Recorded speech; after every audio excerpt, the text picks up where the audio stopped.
Un saludo de mi parte. Naturalmente, estão com o vídeo aqui e estão também com escuta e voice relacionado com o vídeo aqui. Me tenho bem trobe para explicar e dar um update sobre a situação de energia de nosso país. Maneira nós torçar, último dia não, última semana caso nós publica, nossa situação de suministro não está bastante estável, pero fora de já luna 4 de janeiro, que nós temos nossa última interrupção de suministro, a mim, junto com o time de Aqualectra, vindo atrás incansável para solucionar. Nós estamos chegando a uma seca de causa raiz, que está causando toda a instabilidade de nossa rede, e nós temos que tomar ação. Tomar ação que me diz, mas tomar certo passo, mas atender com certa configuração de nossa rede, que está garantizando-nos no futuro que a instabilidade não tem mais.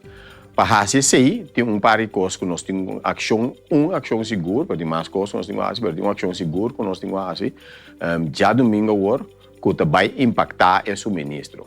Isso significa que djadumingu, tem carreira de setor de menta, para mais tardar, não é bordo de menta, se tu coscana bom, uma área grande de suministro, lo queda sem corrente. Nós temos que quitar corrente de uma forma controlada, fora disso aqui, para nós poder fazer certa adaptação na configuração de nossa rede. A área não vai quedar sem corrente, lo guardo mencionar no vídeo aqui, mas também lo guardo publicado em mídia social e também em corrente, pero me por bisa acaba é acaparado de fora da área de Punda, chega até a área de Yantil, então se você vai na Maripampum com respeito a isso, não está incluído em G, pero também parte de Zelândia que se não. Nossa área é a área na qual guardo suministrar fora de nossa subestação de Parreira e nossa subestação de Juliana Plain. É cambio que está necessário, é cambio que está exigir, é ação que nós também toma e pensei também nós temos informado adelantar para ter em conta que sabe.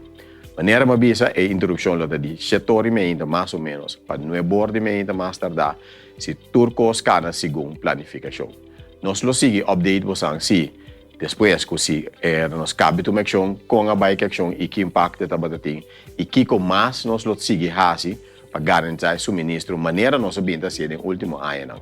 Lamentavelmente, a última semana nós não podemos complicação, mas nós estamos trabalhando duro para garantir que esse é o caso.